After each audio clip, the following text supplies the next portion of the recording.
So, you want to mod a Nerf gun? Well, you've come to the right place. In this tutorial series, I shall teach you the basics of Nerf modding. So, on February 17th, 2018, my local Nerf chapter hosted a modding event for all ages. And so I decided to record the modding process during this event. So there are a few tools you'll need. First, a foam mat or something of the like, so you can hold down your screws, so you know where to put them in later. Now, second, a Dremel. Best way to drill if needed, sometimes taking out the stubborn screws that have been stripped and whatnot.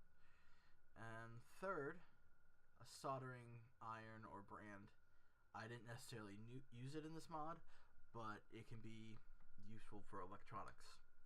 And last but not least, a Nerf gun. I chose the Stampede ECS Nerf. It is fully automatic, and it's just a beast of a weapon. Okay, so the first thing you want to do is you want to take the battery pack out. Now, not all Nerf guns are going to be like this one, but this one is an electronic Nerf gun, not a typical air pump one. So I need to remove the batteries. It helps a lot more with disassembly by removing it. Just be sure to place it in a spot you'll remember. That's important for all this modding. Otherwise, you misplace one thing and the whole thing's gone. Now, second, what I'll do is I'll actually remove the clip. For any other Nerf gun, you want to remove any accessories like this. Otherwise, again, it'll just make it more complicated and you'll probably end up breaking something. After that, you just want to start your disassembly. Make sure to use that foam board or whichever you use to keep track of your screws. There are about 30 screws on this, I've counted, and it's challenging. So as you can see here, it took a little while to open up. Some Nerf guns are a lot smaller, have a lot less screws, but as I said before, there's about 30 some screws. And because I got this at a Goodwill, some of them weren't in the best condition. Some were stripped, some were just frozen in there, meaning they can't turn whatsoever. So for some of that process, we used a Dremel to just drill right through the entire thing.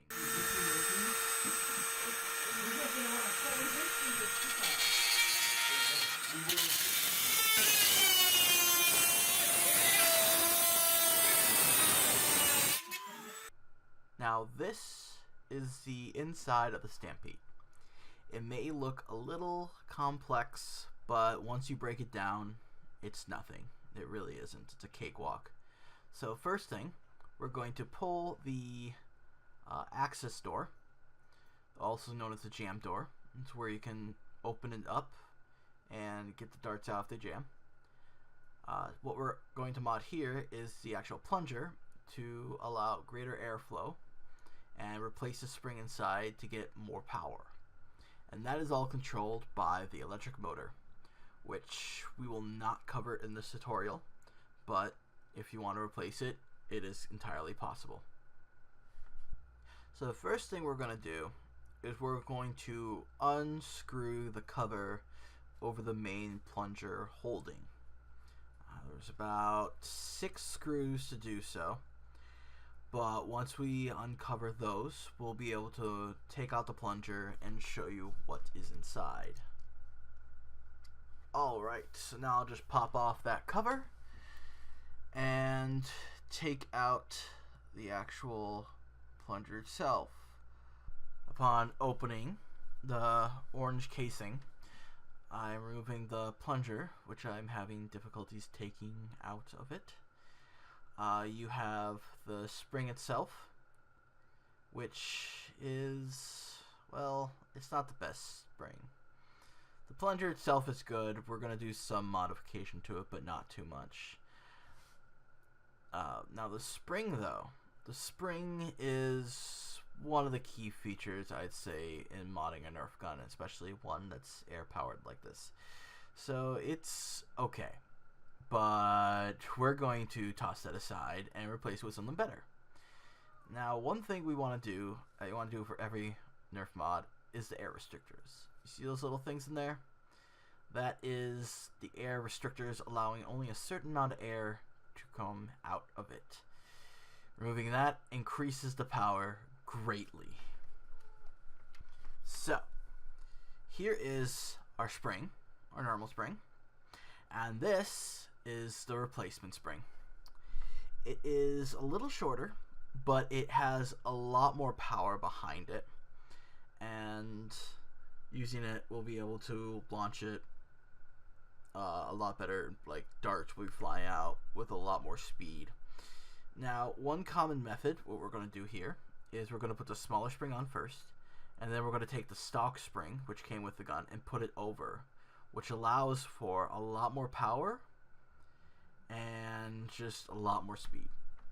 And now for the air restrictors. We shall remove it with a simple method: hammer and screwdriver. Force is probably the best way to take it out. And so, as you see in this time lapse, it took a while. You want to be very careful in this. If you miss and puncture the barrel, you're going to have to be repairing that before you can fire, because that's extra air leakage.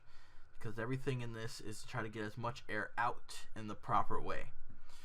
So as you can see, a simple hammer, screwdriver. I mean, some people will actually cut it open and use a Dremel, but that just allows more air, more ways for air to actually escape, which is bad, because that'll slow down your actual speed and velocity of the bullet and can cause problems further down the line.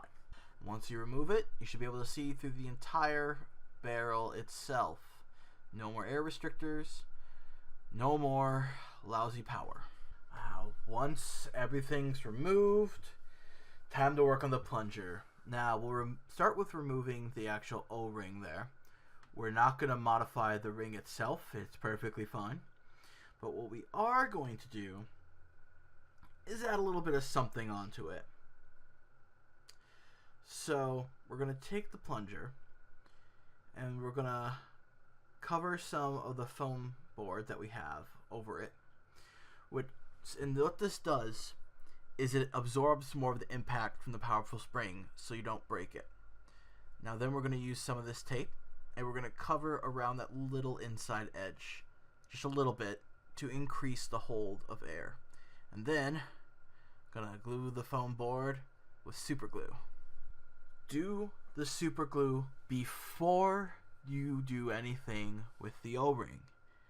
If you put the O-ring in and get super glue on it, you're probably not gonna get it off later. That's just a warning I learned. So here we have John. He's the current president of the Nerf group I'm part of, and he's explaining to me that you need to sand off the part you're gluing, as well as put some rubbing alcohol onto it so that the surface is completely clean. Because with super glue, or any type of glue really, if the surface isn't as clean as it can, some of the dirt will stick to it, and it'll stick to the dirt instead of the actual material and fall off a lot easier. So now, after some cutting, we have our dampener, which will help not break our Nerf gun. Now the next step, we shall use some of this tape, and we will put it below the actual O-ring. So as you can see here, it's below it, so it can allow for a tighter fit to allow more air to be pushed out, allowing for greater power. Oh yeah, be careful of the glue itself. I got it on all of my fingers, and that is going to be nasty coming off. Ow. So you might notice that there's some extra holes around the barrel itself. That is bad. Very bad. We got a simple solution for that. Electrical tape. Apply a little bit around it, fixes it right up. Another thing that could be optional is some silicone grease. We used it in this to help the plunger actually be able to go down the barrel better. You just want to spread it around evenly and then put the plunger in and slide it around a bit. Make sure it's working fine. But what this also helps is less friction, which allows for it to fire the full force of the spring itself, which is what we're trying to do in this modification. So in this next video, the Nerf gun president is explaining about IMRs, which are better batteries to replace the AA's or D cell batteries that you have to increase the power output. Now I just want to put a warning here. If you're going to do this, you might burn out the stock motor. You would want to replace the motor with a stronger one before doing this. Otherwise, you can cause your actual Nerf gun to melt. It has been done. It is not pretty. So I just want to put this disclaimer out before going any further. This is a dummy cell.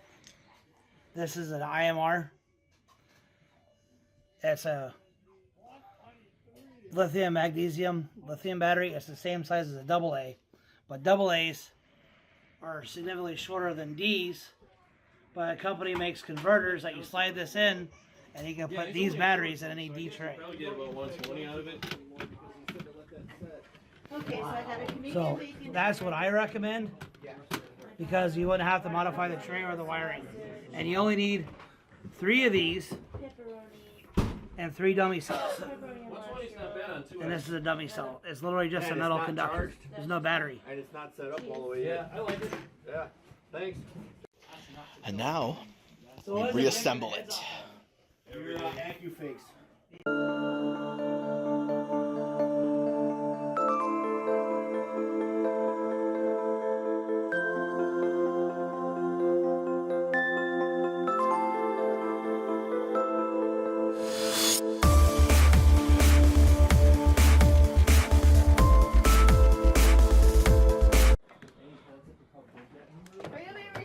Because you're the only smoker, Daddy. Yep. True, sweetheart. I want one of everything.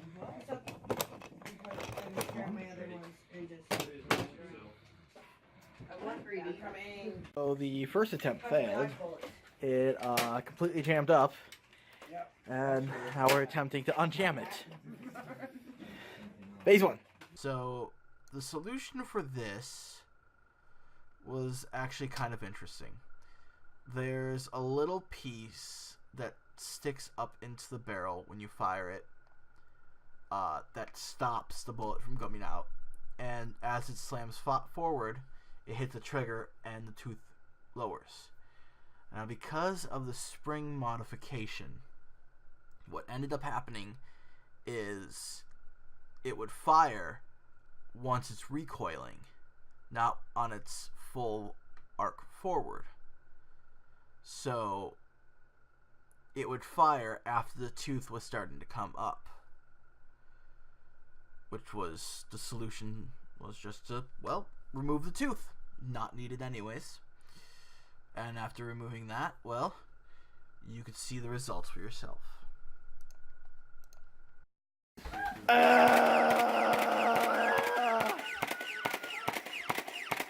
I can't hit her! So a 3-hour mod, which I was estimating, turned into an 8-hour mod. I had to open it up about 3 or 4 different times just because things were not going right.